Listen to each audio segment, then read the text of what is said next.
Bismillah, assalamualaikum warahmatullahi wabarakatuh. Halo para penonton, balik lagi di channel saya. Jadi kali ini saya akan memberikan suatu manfaat lagi, suatu pelajaran lagi. Kali ini saya akan memberikan pelajaran tentang husbandry bit melalui presentasi. Nah, saya mendapatkan sumber ini jadi dari modul embedded system di sekolah saya, yaitu IDN Boarding School. Jadi kita langsung mulai saja pelajarannya. Jadi ini adalah topik-topik yang akan kita bahas di pertemuan kita kali ini, yaitu pengertian, cara kerja, dampak atau manfaat, kelebihan, dan juga kekurangan. Pengertian ini bakal jadi pelajaran pertama, cara kerja bakal jadi pelajaran kedua, dampak dan manfaat atau manfaat bakal jadi maksudnya bakal jadi pelajaran ketiga, kelebihan bakal jadi pelajaran keempat, dan kekurangan bakal jadi pelajaran kelima. Nah, mungkin kita langsung mulai saja. Nah, di sini ada pengertian husbandry. Husbandry itu bahasa Inggrisnya bahasa Inggrisnya dari peternakan. Nah, peternakan itu bahasa Indonesia. Nah, jadi kalian tahu lah peternakan itu apa? Itu kegiatan mengembangbiakan dan pemeliharaan hewan ternak untuk mendapatkan manfaat dan hasil dari kegiatan tersebut. Hewan yang banyak diternakan diantaranya ada sapi, ayam, kambing, domba, dan ya itu pink. Ya, dan hasil peternakan yang bisa kita ambil ada daging, susu, telur, dan bahan pakaian. Kita bisa ngambil bahan pakaian dari domba, kan ada bulunya. Telur bisa ngambil dari ayam. Daging dan susu, daging semuanya bisa. Nah, susu tuh bisa dari sapi, dari kambing, dan lain-lain. Sebenarnya juga ada banyak lagi ya hewan-hewan yang bisa diternakan ini. Seperti ya antaranya itu kelinci. Cuman kelinci kan kayak buat rekreasi doang, kayak buat diternak, tapi kagak dia apa-apain dia berhasil.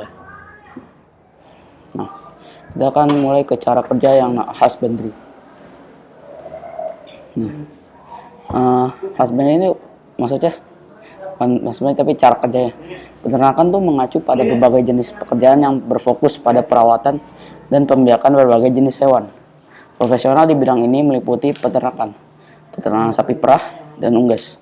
Tugas seharian termasuk memberi makan hewan, membersihkan kandang, membantu melahirkan dan memelihara peralatan.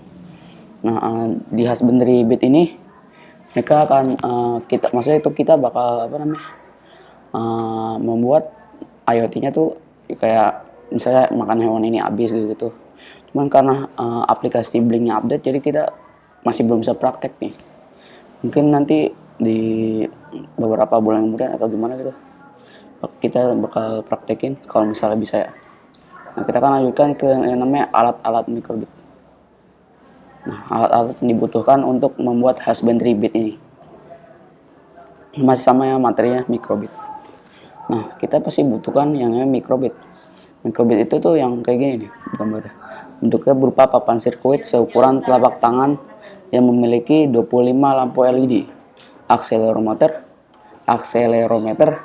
kompas, 2 tombol, dan disediakan konektor tambahan untuk kemampuan sensor. Konektornya tuh ada di atas ini nih, yang ada di atas ini. Nah, itu bisa kita konekin ke ini, ke Bluetooth.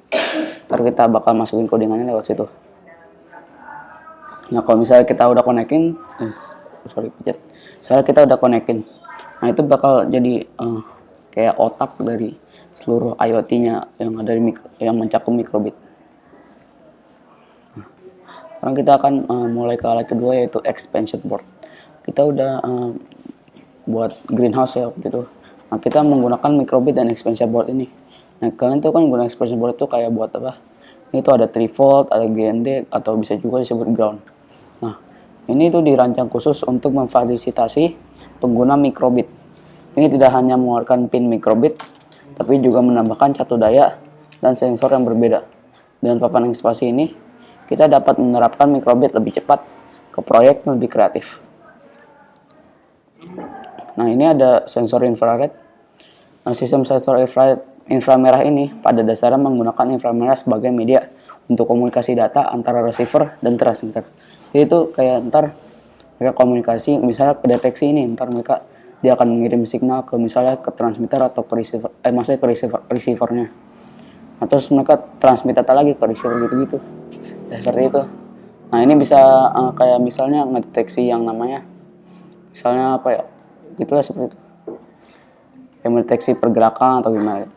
Nah, alat ketiga ini adalah sensor, maksudnya alat keempat ini adalah sensor ACSR strip 04. Ini sinyalnya apa? Alat ini akan memancar sinyal atau pemancar ultrasonik dengan frekuensi tertentu dan dengan durasi waktu tertentu. Sinyal tersebut berfrekuensi di atas 20 kHz untuk mengukur jarak benda, misalnya jaraknya berapa? Sensor jarak. Karena kan kayak apa kelawar kalau misalnya memancarkan ultrasonik, tar tuh mantul lagi ke dia, jadi dia tahu benda itu ukur apa, jaraknya berapa. Jadi kalau misalnya ada kayak peluru atau misalnya batu, dia bisa ngindar gitu. Nah, ini SP01 kita udah pernah gunain di yang namanya greenhouse kit. Nah, modul ini merupakan solusi tepat untuk Anda yang sedang merancang perangkat berbasis IoT, ya pastilah. Bahkan modul ini mampu menawarkan solusi jaringan WiFi secara mandiri. Jadi ini SP ini tuh bagaikan antena TV. Jadi dia akan mendeteksi atau mengambil jaringan WiFi. Kan mikrobit kalau tanpa WiFi itu kayak apa ya, kurang lengkap. Kayak kayak lauk tanpa nasi. Nah, Anda juga dapat memprogram modul ini dengan belajar sendiri. Maksudnya agar belajar sendiri tanpa bantuan Arduino atau microcontroller. Nah, ini adalah sensor MQ134.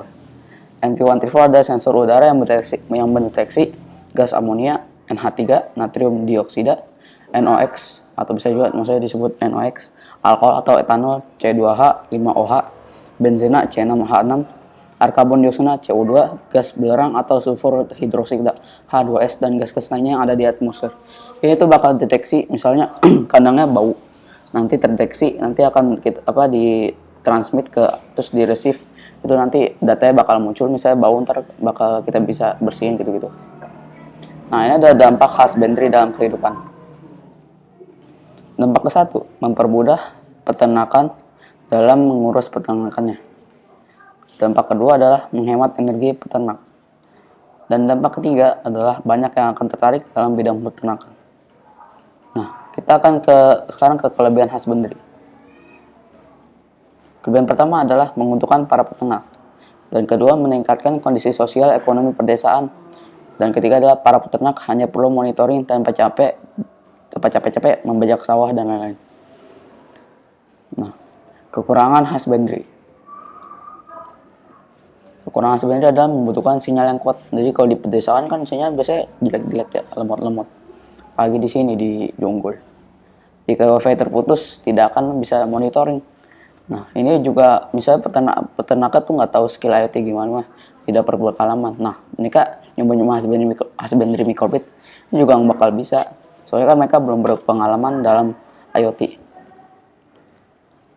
Nah, itu mungkin saja dari presentasi kali ini. Kurang lebih mohon maaf. Wassalamualaikum warahmatullahi wabarakatuh.